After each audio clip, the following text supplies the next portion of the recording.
It's a beautiful morning here, and I'm ready to go explore some mountains. A few days ago, I traveled from Oregon into Idaho, and while I've definitely had some interesting adventures so far, the weather has been less than cooperative.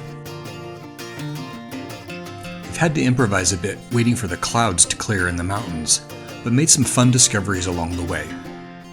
Last night, I camped here, next to this creek, but now I really need to move this trip forward and get back on my planned itinerary.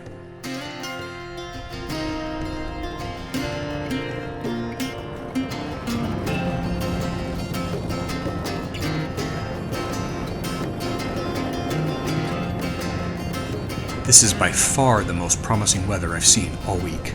Here's what it looked like just 24 hours ago, and here's the same area this morning.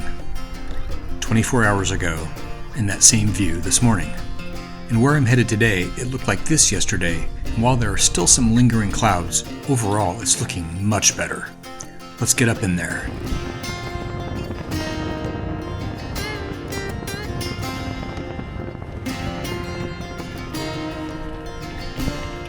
It is such a relief there's finally some visibility up in the mountains, and I'm in such a good mood that even something going wrong literally right out of the gate isn't going to dampen my spirits.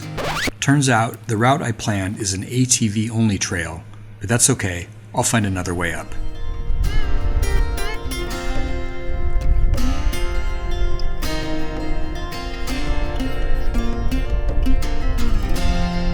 Ultimately, if I hadn't had to detour onto this road, I would have missed these historic structures on the hillside. More on those in a moment. I just want to pause and enjoy the irony of these ATVs choosing to travel up the tame gravel road I've been forced to take when they could be using the more challenging and scenic trail I wanted to take.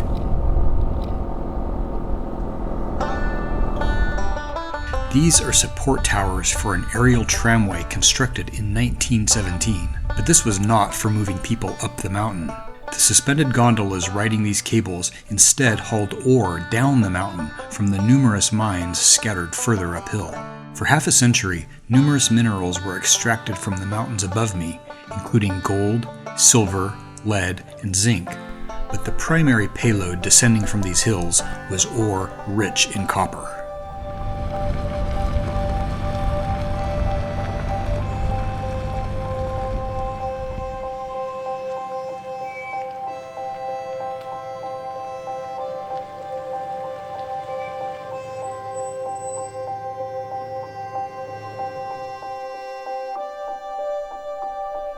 I had planned on finding some historic ruins up in this mountain range, but I did not know this was here.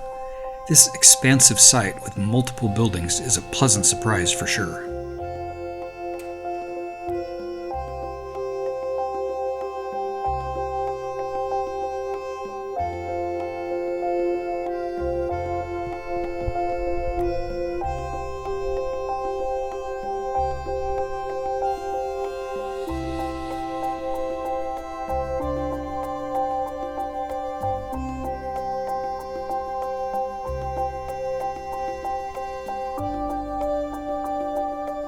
Work on this mine shaft began all the way back in 1902, but has been out of commission since the 40s, and the entrance is now gated. Not that I would have proceeded any further if it wasn't. I generally prefer to do my exploring above ground.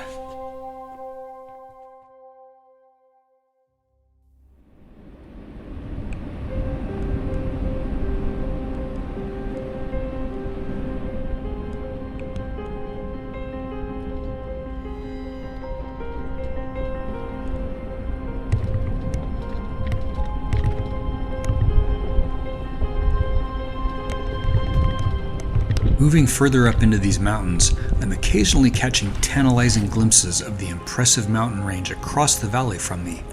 I've been looping around, trying to connect back up to my originally planned route, and hopefully unleash some unobstructed vistas.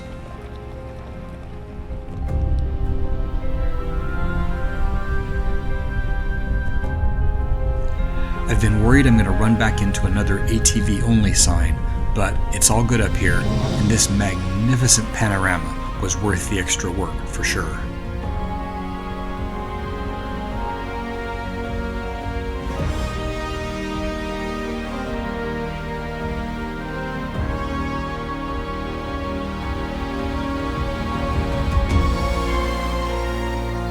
plan is to get up into those mountains tomorrow, but for now, I'm going to turn my attention back to the range that's under my feet and see what else I can find up here.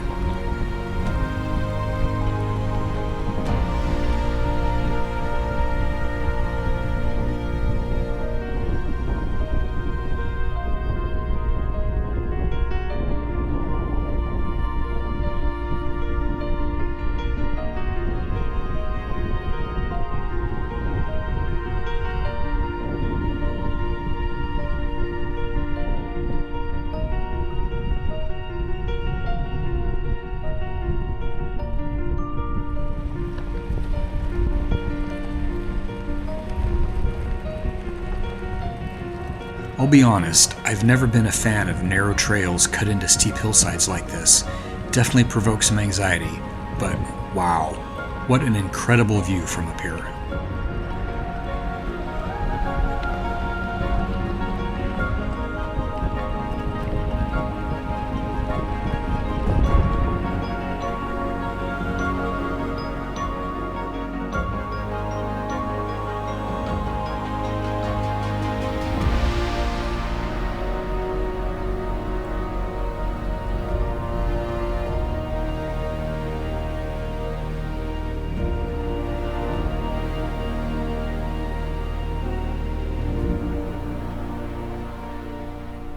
The homestead claim on this plot of land dates to 1908, and a sawmill operated here from 1912 until 1927. These buildings were constructed of lumber produced by the mill.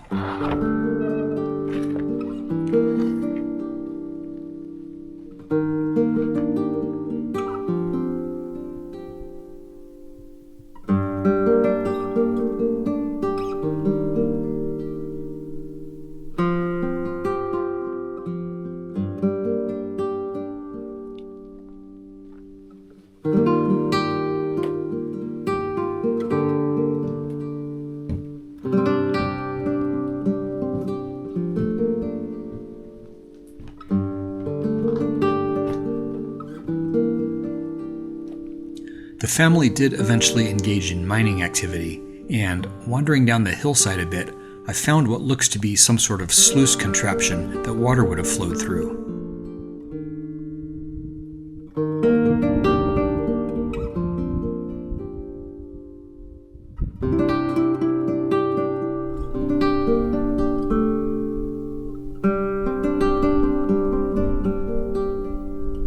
This appears to have just been a root cellar and not a mine shaft, but what's that?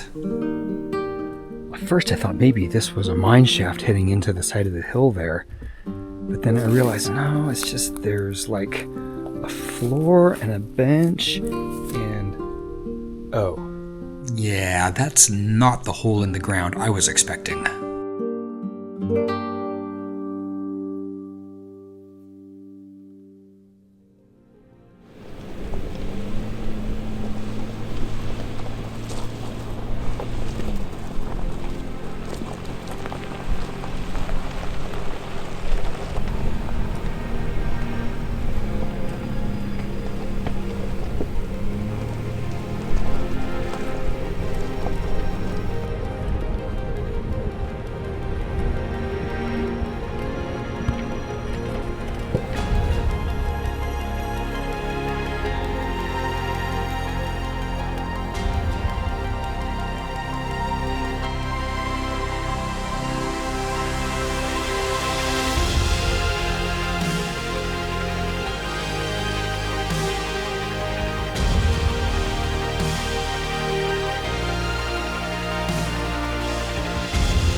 So far, all the historic sites I've stumbled across have been unexpected surprises, but there, that looks like the ruins I had originally noticed in satellite imagery when I was planning my trip, and as I get closer, it's looking increasingly intriguing.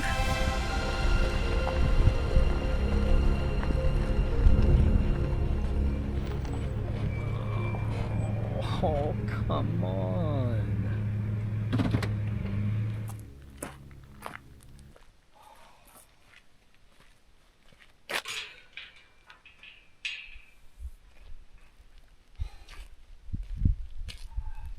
Dang it. So that sort of mill processing, I don't know what it is, that great big gigantic thing that we could see from up the hill there, I had spotted that in satellite imagery, and that was actually what prompted me to even come up into these hills in the first place. I didn't realize there were so many other little pockets of ruins, so I'm lucky that those were here to find. I did know that that big one was on a patch of private land that was obvious on the map. But doing some research on the area, I found people who talked about it, who had pictures of it, who had actually been there. So I don't know if this is a recent development, if people have been not good stewards of visiting this historic location that's on private land. This route was also going to be my continuation of a loop back down into the valley, so I could get back down into town and fuel up and head off into my next adventure tomorrow.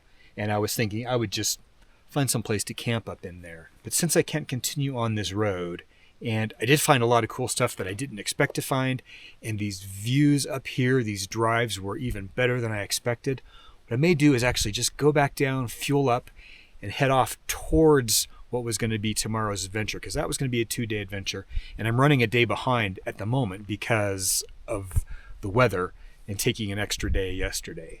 So maybe that's what I'll do. I'll keep my eye on the map as I'm working my way downhill in case something else catches my eye.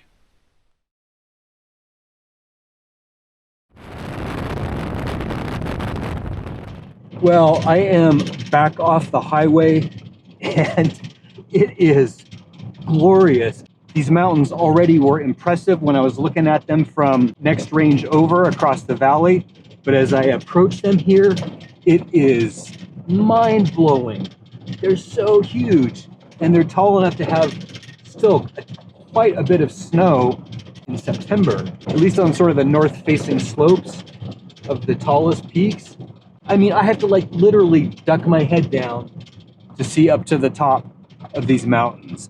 These mountains are so massive, and it's just such a wall that I'm just gonna stop.